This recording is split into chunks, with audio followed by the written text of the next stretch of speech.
বাংলাদেশকে আরেকটি ধবল ধোলাইয়ে লজ্জায় ডোবালো শ্রীলঙ্কা। চট্টগ্রাম টেস্ট সফরকারীরা জিতে নিয়েছে ১৯২ রানে, সিরিজ জিতেছে ২-০ ব্যবধানে। শেষ ইনিংসে একাই লড়াই করেন মিরাজ, অপরাজিত থাকেন ৮১ রানে। রাজিবুল ইসলামের রিপোর্টে বিস্তারিত। হারটা ছিল নিশ্চিত, তবুও লড়াই করে খেলাটা নিয়ে গেছেন পঞ্চম দিনে। চট্টগ্রাম টেস্টে এটাই বাংলাদেশ দলের প্রাপ্তি, সাথে মেহেদী মিরাজের ৮১ রানের দুর্দান্ত ইনিংসটা সান্ত্বনার।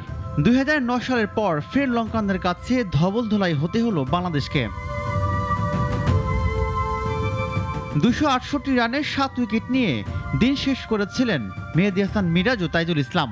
পঞ্চম দিনে জেতার চেয়ে সময় পার করাই ছিল লক্ষ্য, কিন্তু সেটাও হয়নি। এক সেশন শেষের আগেই অল আউট হতে হলো বাংলাদেশকে। আগের দিনের ১০ রানের সঙ্গে মোটে ৪ রান যোগ করেছেন তাইজুল ইসলাম। কামিন্দো ম্যান্দিসের বলে দারুণ ক্যাচ নিয়েছেন নিশান মাদুশঙ্কা। এর আগে অবশ্য টেস্ট ক্যারিয়ারের ষষ্ঠ 50 পেয়েছেন মেহেদী মিরাজ। অষ্টম উইকেটে ৩৮ রান যোগ করেছে মিরাজ তাইজুল জুটি। তাইজুল চলে যাওয়ার পর মিরাজের সঙ্গে ভালোই খেলেন হাসান মাহমুদ। ২৫ বলে করেছেন ৬ রান। তাকে নিয়ে দলের স্কোর ৩০০ পার করেন মিরাজ। সিরিজে এটাই বাংলাদেশের প্রথম ৩০০ রান। এমনকি নিজেদের টেস্ট ইতিহাসেই এই নিয়ে পঞ্চমবার চতুর্থ ইনিংসে ৩০০ করেছে বাংলাদেশ।